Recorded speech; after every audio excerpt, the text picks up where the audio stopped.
नमस्ते दोस्तों, मैं आपकी दोस्त लक्ष्मी स्वागत करती हूँ आपके अपने YouTube channel study with Lakshmi Pal में। दोस्तों, बहुत बड़ी खुशखबरी है कि एमपी जेल प्रहरी का जो नोटिफिकेशन है वो आउट हो चुका है। इसकी जो टोटल पोस्ट है 282 है, थोड़ी कम है, बट उनके लिए बहुत अच्छा मौका है जो काफ़ी टाइम से इसका वेट कर रहे थे कि हमारे पास कोई भी गवर्नमेंट जॉब नहीं है और हमारी जो एज है वो भी ओवर होती जा रही है, तो उनके लिए ये बेस्ट मौका है। तो दोस्तों, तैयार हो जाइए इसकी प्रिपरेशन के लिए आपके YouTube channel study with Lakshmi Pal. दोस्तों, इस वीडियो में मैं आज आपको नोटिफिकेशन से रिलेटेड इम्पोर्टेंट डिटेल बताऊंगी। तो इस इम्पोर्टेंट डिटेल को जानने के लिए रिक्वेस्ट रहेगी दोस्तों, वीडियो के अंत तक बने रहें।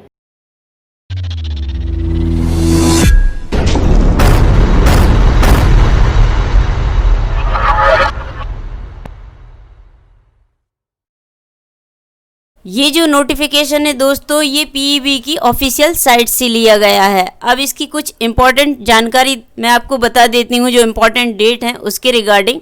आप इसे चेक भी कर सकते हैं। वीडियो के नीचे डिस्क्रिप्शन में पीडीएफ की लिंक मेरे द्वारा आपको प्रोवाइड की गई है, वहाँ से भी आप चेक कर सकते हैं। अगर आप ऑनलाइन फॉर्म फिल करेंगे तो कब से स्टार्ट करेंगे? 27 जुलाई से। 27 जुलाई से ये स्टार्ट हो चुका है और आखिरी डेट इसकी क्या है? 10 अगस्त। 10 अगस्त या उससे पहले पहले आपको ये फॉर्म फिल करना होता है। अगर आपने फॉर्म फिल कर दिया है और अगर उसमें कोई आप करेक्शन करना चाहते हैं, कोई इम्प्रूवमेंट चाहते हैं, तो इसे आप कर सकते हैं 15 अगस्त से पहले पहले। अब पीईबी ने जो परीक्षा का डेट है वो भी निर्धारित कर दिया है दोस्तों, जैसे कि आप देख पा रहे हैं 3 से 10 नवंबर, यानी ये फिक्स हो चुका है कि इस डेट के बीच में पीईबी जो परीक्षा है वो कंडक्ट कराएगा 3 से 10 नवंबर। तो ज़्यादा समय नहीं है हमारे पास। दोस्तों, परीक्षा जो रहेगी वो रिटर्न रहेगी, सीधी भर्ती है दोस्तों, तो बहुत अच्छा मौका है क्योंकि इसमें कोई भी इंटरव्यू नहीं है। अब इसके चार्ज की बात करें कि अगर हम फॉर्म फिल करते हैं तो हमें कितना चार्ज पे करना होता है। अब इसके चार्ज की बात करें तो जो जनरल कैटेगरी या अदर स्टेट के स्टूडेंट हैं उनके लिए 500 रुपीज़ इसका चार्ज होगा और 60 रुपीज़ इसका पोस्टल चार्ज रहेगा, वो पे करना होता है। और सेम एसटी, एससी या ओबीसी के लिए 250 रुपये और इसमें भी आपको जो 60 रुपये पोस्टल चार्ज है वो पे करना होता है। अब यहाँ पे ओनली जनरल कैटेगरी के लिए मेंशन है, बट ऐसा नहीं है, इसे अदर स्टेट के स्टूडेंट भी फिल कर सकते हैं। जो अदर स्टेट के अगर फॉर्म फिल करते हैं स्टूडेंट, तो उनके लिए कुछ रिजर्व कैटेगरी है जो मैं आगे आपको बताऊंगी। अब पीईबी ने ये तो डिसाइड कर दिया है कि वो जो परीक्षा है वो 3 से 10 नवंबर के बीच लेगा। ये परीक्षा 2 स्लॉट में अरेंज कराएगी। फर्स्ट जो स्लॉट रहेगा सुबह 7 बजे से 8 बजे, सेकंड जो रहेगा वो दोपहर 12 बजे से 1 बजे के बीच में ये परीक्षा आयोजित की जाएगी। अब इसकी सैलरी की बात करें दोस्तों तो 19,500 से स्टार्ट रहता है, बट जो स्टार्टिंग रहती है वो 20 से 25,000 के बीच में ही रहती है। अब जो पोस्ट रहेंगी दोस्तों वो 282 रहेंगी, पर जो कैटेगरी के अकॉर्डिंग यहाँ पे डिवाइड की गई, तो आप उसे पीडीएफ से चेक कर सकते हैं कि किस कैटेगरी के लिए कितनी पोस्ट रिजर्व हैं। करें दोस्तों तो इसमें जो एलिजिबिलिटी मांगी गई है वो 10वीं पास, ओनली 10वीं पास होना चाहिए, कोई भी परसेंटेज इसमें नहीं बताया गया है। ओनली आप पास हैं 10वीं तो आप इसे जल्द से जल्द अप्लाई कर सकते हैं। अब इसकी शारीरिक मापदंड की बात करें तो पुरुष के लिए कितना होगा, इट मीन जो मैन कैटेगरी है उसके लिए कितना होगा, ऊंचाई रहेगी 165 सेंटीमीटर, फीमेल के लिए कितना रहेगा 158 सेंटीमीटर। फिटनेस के अकॉर्डिंग यहाँ पे जो नोट दिया है दोस्तों उसे अच्छे से पढ़ लीजिएगा, क्योंकि फिटनेस के अकॉर्डिंग उनने क्लियरली मेंशन किया है कि अगर जो विकलांग है वो इसके लिए एलिजिबल नहीं है। अब जो रिजर्व कैटेगरी रहेगी दोस्तों, आप जैसे कि चेक भी कर सकते हैं, अनुसूचित जाति इट मीन्स एसटी के लिए 20%, एससी के लिए 16%, ओबीसी के लिए 27% और जो आर्थिक रूप से कमजोर वर्ग के हैं जैसे ईडब्ल्यूएस उसके लिए 10%। अब इसकी एज की बात करें दोस्तों तो मेल एंड फीमेल के लिए ये जो एज रहेगी, मिनिमम जो एज रहेगी 18 वर्ष एंड अधिकतम मैक्सिमम जो रहेगा 33 वर्ष। तो इट मीन्स जिन्हें परेशानी रहती, तो इट मीन्स जो परेशान रहते थे कि हमारी एज निकलती जा रही है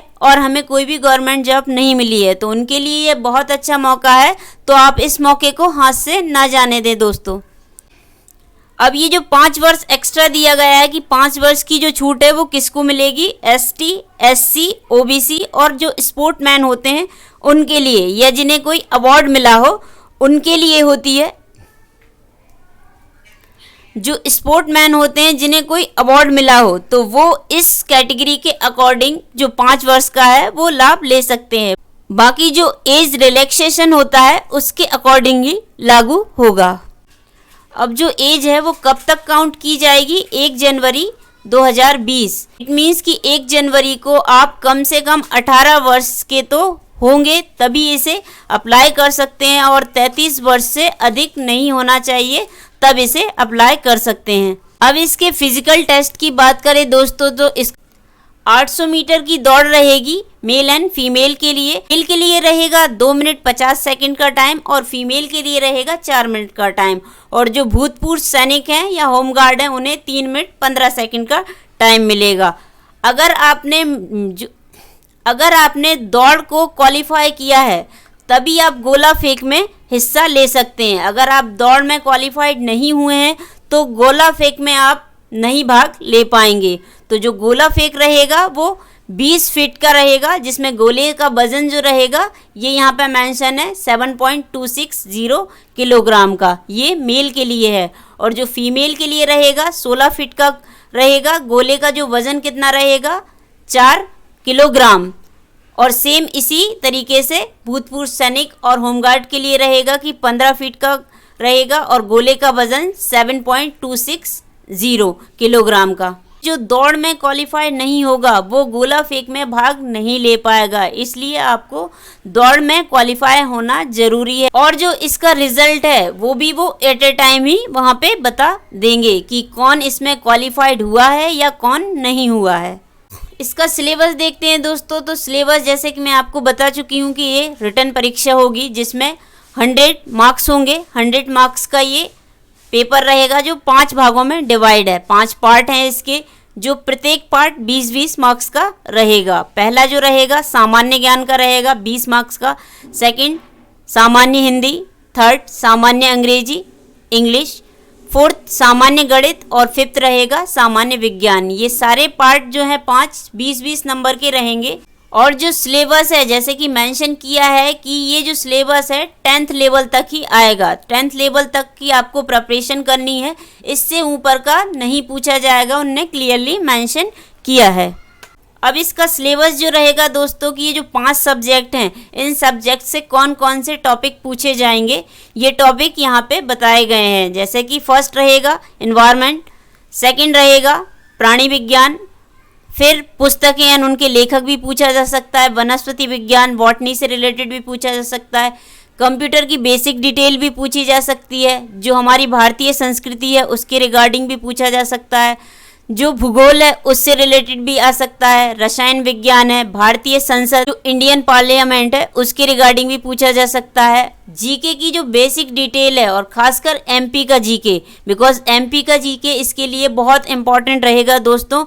15 से 18 नंबर का ये पूछा जाता है, तो इसकी आप बहुत अच्छी तरीके से प्रिपरेशन कर लें और हम इसी चैनल में इसकी डिटेल मैं आपको प्रोवाइड कराऊंगी, तो आप परेशान ना हो। फिर खेल से रिलेटेड भारत का इतिहास, उसकी संस्कृति, उसकी परंपरा, उसमें कौन कौन से त्यौहार जो है सेलिब्रेट किए जाते हैं। अब इसमें मध्य प्रदेश की जानकारी आती है, तो मध्य प्रदेश की जो सामान्य बेसिक डिटेल है उसकी अच्छे से प्रिपरेशन करेंगे हम। मध्य प्रदेश का विकास कैसे हुआ है उसकी प्रिपरेशन करेंगे। मध्य प्रदेश की जो संस्कृति है उसकी डिटेल मैं आपको बिल्कुल पूरी प्रोवाइड कराऊंगी। फिर आता है भारतीय राजनीति, उसके बाद इसकी भारतीय अर्थव्यवस्था, भारतीय हमारा जो इतिहास है, फिर भौतिक विज्ञान से रिलेटेड भी पूछा जा सकता है, विश्व में कौन कौन से आविष्कार हुए हैं या इंडियन के द्वारा कौन कौन से आविष्कार किए गए हैं उनके रिगार्डिंग भी पूछा जा सकता है। वैज्ञानिकों की जो प्रगति का विकास रहा है उससे रिलेटेड भी क्वेश्चंस पूछा जा सकता है। राष्ट्रीय और अंतर्राष्ट्रीय पुरस्कार जैसे कि स्पोर्ट में या जो हमारे पुरस्कार होते हैं जिस जिस कैटेगरी के लिए उनसे रिलेटेड भी पूछा जा सकता है। फिर जो एथलीट गेम होते हैं उनके रिगार्डिंग भी पूछा जा सकता है। अब जो बजट होते हैं या पंचवर्षीय योजनाएं होती हैं उनके अकॉर्डिंग भी पूछा जा सकता है। तो ये इसके मेन टॉपिक हैं दोस्तों, इसके रिगार्डिंग हम इसी चैनल में इसकी प्रिपरेशन करेंगे। अब जो इसका सेकंड सब्जेक्ट रहेगा हिंदी। हिंदी में क्या क्या पूछा जा सकता है? अशुद्ध वाक्यों को शुद्ध करना, विलोम शब्द पूछे जा सकते हैं, समानार्थी या पर्यायवाची पूछे जा सकते हैं, अनेक शब्दों के लिए एक शब्द क्या होता है वो पूछा जा सकता है, कहावतें होती हैं, लोकोक्ति होती हैं, उनके अर्थ पूछे जा सकते हैं, संधि विच्छेद पूछा जा सकता है, समास पूछा जा सकता है जो यहाँ पे मेंशन नहीं किया गया है, क्रिया के जो भाव होते हैं वो पूछे जा सकते हैं, संज्ञा पूछा जा सकता है, जो रचना और रचयिता होते हैं किसी भी एक कृति को दिया जा सकता है कि ये किसकी रचना है या इसके रचयिता कौन है। वर्तनी को शुद्ध करने के लिए, वर्तनी में जो अशुद्धियां होती हैं उनको शुद्ध करने के लिए दिया जा सकता है। जेंडर के बारे में पूछा जा सकता है, इट मीन्स लिंग। बहुवचन के बारे में पूछा जा सकता है, जो हमारे वचन होते हैं उनके रिगार्डिंग, जैसे एक वचन, द्विवचन, बहुवचन हो सकता है। गद्यांश भी पूछा जा सकता है, कुछ पैराग्राफ आपको दिया जाता है, उसमें से आपको क्वेश्चंस सिलेक्ट करने होते हैं कि इस क्वेश्चंस का आंसर क्या है, तो वो भी पूछा जा सकता है। थर्ड जो सब्जेक्ट रहेगा इंग्लिश, मीन्स अगर इंग्लिश में पूछा जाए तो क्या क्या हो सकता है।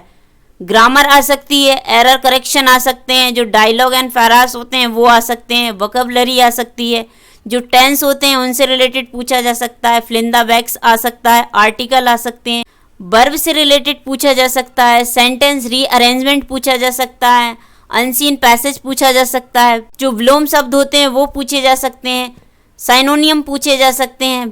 फोर्थ जो सब्जेक्ट रहेगा मैथ। मैथ से क्या क्या पूछा जा सकता है?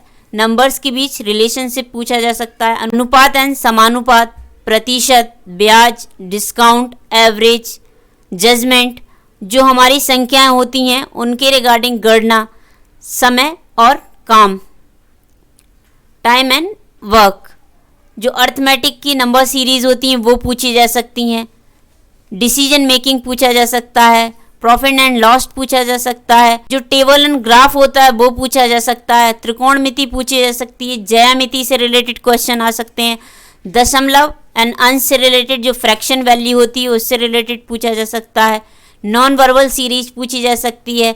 अब जो प्रॉब्लम सॉल्विंग होती है उससे रिलेटेड क्वेश्चन पूछे जा सकते हैं, सिमिलैरिटी और डिफरेंसेस पूछे जा सकते हैं, नंबर सिस्टम पूछा जा सकता है, क्षेत्रमिति, अनुपात एंड समय पूछा जा सकता है, जो एनालॉजीज के क्वेश्चन होते हैं वो पूछे जा सकते हैं। इसके बाद फिगर काउंटिंग, जो फिगर काउंटिंग होता है वो वर्बल या क्लासिफिकेशन पूछा जा सकता है। फिर उसके बाद टाइम एंड डिस्टेंस पूछा जा सकता है, जो अर्थमेटिक है उससे रिलेटेड क्वेश्चन पूछे जा सकते हैं, एल्जेब्रा से रिलेटेड क्वेश्चन पूछे जा सकते हैं, स्टैटिक से रिलेटेड क्वेश्चन पूछे जा सकते हैं, इट मीन्स सांख्यिकी। अब जो पांचवा हमारा सब्जेक्ट रहेगा सामाजिक विज्ञान। सामाजिक विज्ञान में जो क्या क्या टॉपिक आते हैं उनसे रिलेटेड यहाँ पे डिटेल बताई गई। जैसे कि फर्स्ट जो टॉपिक है हमारा सामाजिक विज्ञान, इसमें सोशल साइंस से रिलेटेड जो भी क्वेश्चंस हैं, जैसे 10th लेवल पे जो हमने सिलेबस पढ़ा है उसके जो टॉपिक्स है उनके अंदर जो डीपली डिटेल दी गई है उसी के रिलेटेड पूछा जाता है। व्यावहारिक विज्ञान, इट मीन्स हमारा जो व्यावहारिक साइंस से रिलेटेड क्वेश्चंस बन सकते हैं। थर्ड हुआ अनुप्रयुक्त विज्ञान, इससे रिलेटेड आ सकता है। फोर्थ हुआ पृथ्वी विज्ञान, यानी अर्थ साइंस से रिलेटेड भी काफ़ी क्वेश्चंस बन सकते हैं। फिर हुआ भौतिक विज्ञान, रसायन विज्ञान, जीव विज्ञान, तो ये 10th लेवल के ही अकॉर्डिंग दिया गया है। तो 10th में आपने जैसे कि भौतिक, रसायन, जीव विज्ञान, इनसे रिलेटेड काफ़ी हमारा जो सब्जेक्ट रहा है ये, तो इससे रिलेटेड काफ़ी डिटेल हमें उनमें मिलती है, तो उसी के रिगार्डिंग पूछा जाएगा। तो डोंट वरी, हम इस चैनल में इससे रिलेटेड सारी डिटेल पढ़ेंगे। वीडियो देखने के लिए धन्यवाद दोस्तों। अगर ये वीडियो आपको पसंद आई हो तो रिक्वेस्ट है कि इस वीडियो को लाइक करें। अगर इस YouTube चैनल में आप नए हैं तो इसे सब्सक्राइब करना ना भूलें, और रिक्वेस्ट रहेगी दोस्तों अधिक से अधिक लोगों को इसे शेयर करें और बेल आइकन जरूर प्रेस कर लीजिएगा दोस्तों, जिससे कि हमारी वीडियो की जो नोटिफिकेशन है वो आपको सबसे पहले रिसीव्ड हो। अब फिर मिलेंगे दोस्तों अगली वीडियो में, जिसमें मैं आपको इसके ऑनलाइन एप्लीकेशन फॉर्म को फिल करना बताऊंगी कि किस तरीके से आप सेल्फ से ऑनलाइन एप्लीकेशन फॉर्म फिल कर सकते हैं। तो आज के लिए इतना ही दोस्तों।